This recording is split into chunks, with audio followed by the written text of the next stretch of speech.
It's New Year's Day, and that can only mean one thing. You've been sitting in the easy chair, your hand on the remote control. You haven't moved in hours. Football galore, and now it's my job to bring you all the highlights.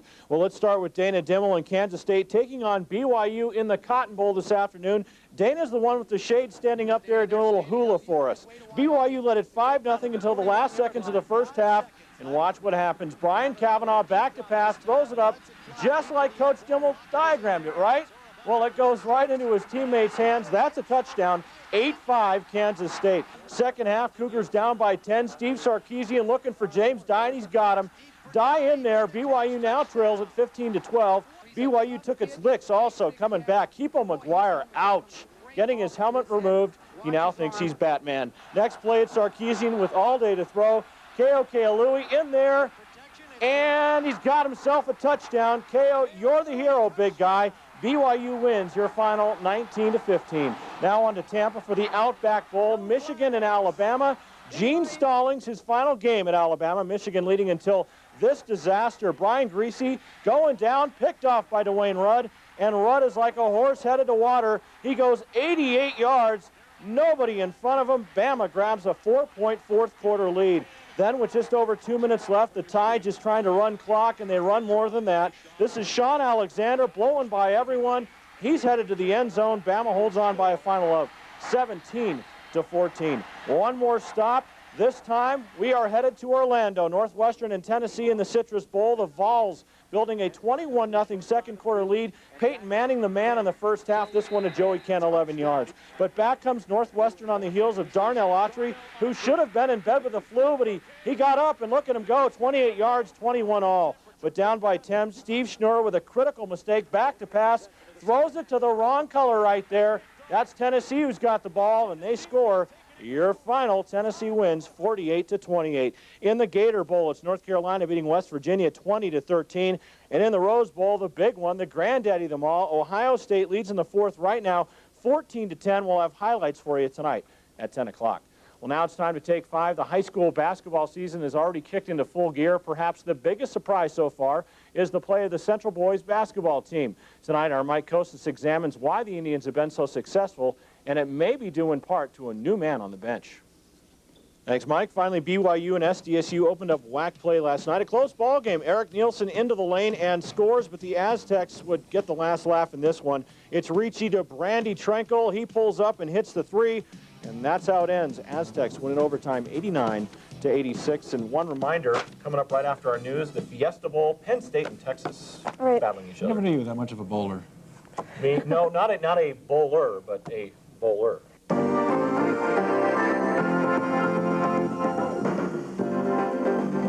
The Wyoming Cowboys head north to Montana tonight to trap some Bobcats and go for 2 road wins in a row.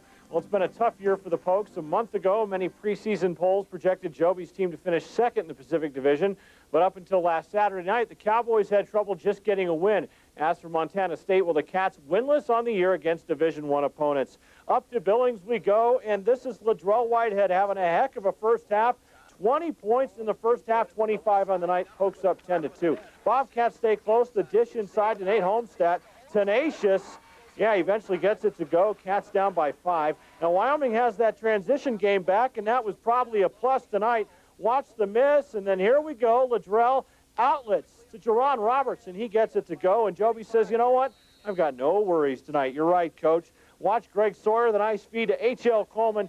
He goes window, 20-12 Pokes, but H.L. wasn't done yet. Ladrell, the alley-oop, and a little Christmas spirit. Mistletoe for H.L. Coleman, 45-40 at the break. Second half, it's the Greg Sawyer show. Off Jerron's feet, there goes Sawyer, the leaner, and in. Pokes up 54-46. Then with Montana State closing in, a little icing on the cake. Greg Sawyer with 15 points to match his jersey. Your final, Wyoming wins at 92-82. Next up, Utah State on Saturday. Well, back here in Cheyenne, the Central Indians had one final game to play before the winter holiday set in. Aurora Central in town, a top-ranked team out of Colorado. Well, out to Story Gym, and I want to tell you something. We're about to see a guy who's eating nachos, and it just makes me hungry watching that. Aurora got it going first. Remo Robinson, the turnaround on the baseline. But back comes the Tribe. Darren Duncan firing, and inside to his teammate Derek Herber. He goes Glass Central down by a pair. Now keep your eye on number 40, Jasmine Caldwell inside. He was harassing all night. Beautiful rebound right there and off the window and in.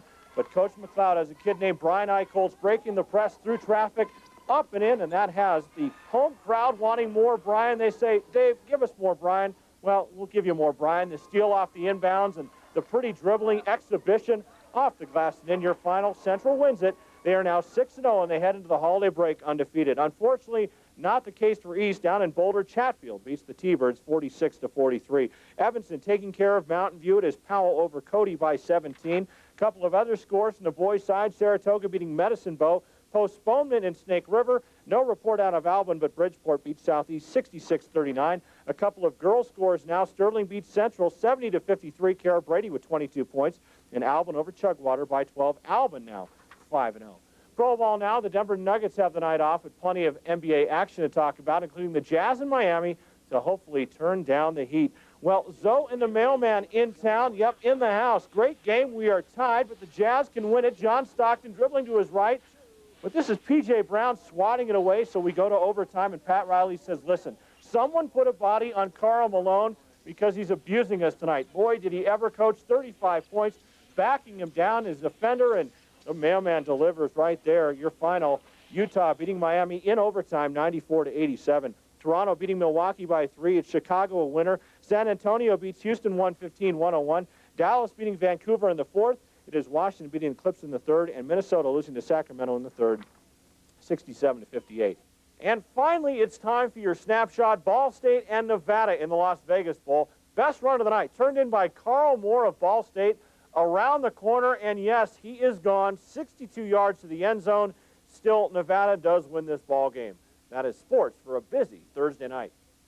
Now, the second half of the doubleheader here at the Cowboys Shootout was strange for two reasons.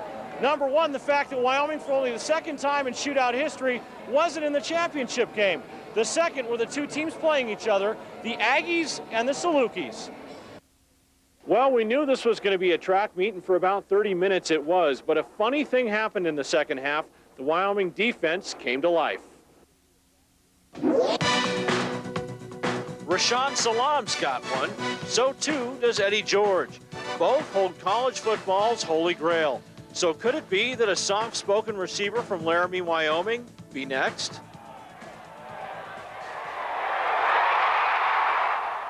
Marcus Harris's college career has been nothing short of phenomenal. Just look at the numbers. After 3 years on the job, Marcus has tallied nearly 2,900 yards. His per catch average, an astounding 19.1. Average yards, over 84 a game. He has also pulled in 25 touchdowns. And folks, if he stays healthy, he has at least 11 more games to pile on some more. Indeed, these are the stats that Heismans are made of. But yet again, these are the stats of a guy who would trade it all for a winning season. As far as me and the Heisman, it's a great honor. It's something that maybe get the school a little bit of attention, and it's a nice thing for the school, but as far as me really concentrate on, it's not something I do. I just want to go out and do my best, and whatever it takes for the team. I want the team to have success. If you're looking for a blueprint of the perfect football player, check the book on Harris. He is fast, strong, and simply put, never runs a bad route. The speed may be God-given, but the rest is all work ethic. I do go ahead and try to work hard. I think we've had a lot of new coaches here. For me, 3 coaches, and I think every coach we have deserves the best. Marcus has a great personality, if you've ever sat down and visited with him, which makes it nice. Not only that, he is one of these guys that comes to play on Saturday, and he'll play hard every Saturday. And that makes us feel real good, because then all we really have to do is get him the football, and then he'll make the people miss, and he'll do the things he has to do to get into the end zone.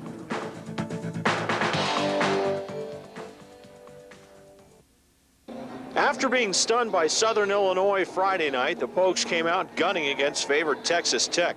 Greg Sawyer with the quick hands, Ladrell with the nifty shovel pass, and H.L. Coleman the finish. But at times it seemed the event center crowd was watching a rugby match. The Pokes winning this scrum, Greg Sawyer to the hoop, hard foul, he's okay, and the Pokes up 8. But the Red Raiders aren't ranked in the top 25 for nothing. Tony Batti, a force on the glass, Tech up 37-34 at half. Second half, Joby watches a little big man, Ladrell Whitehead take over. Laddie heads into the paint. That's a deuce, and we are tied at 51.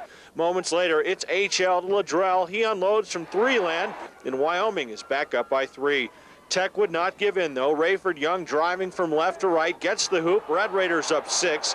But with just 13 ticks left, Ladrell with his 5th tray of the night. This one from somewhere north of the border cuts the lead to 1. Tech counters with 2 at the charity stripe.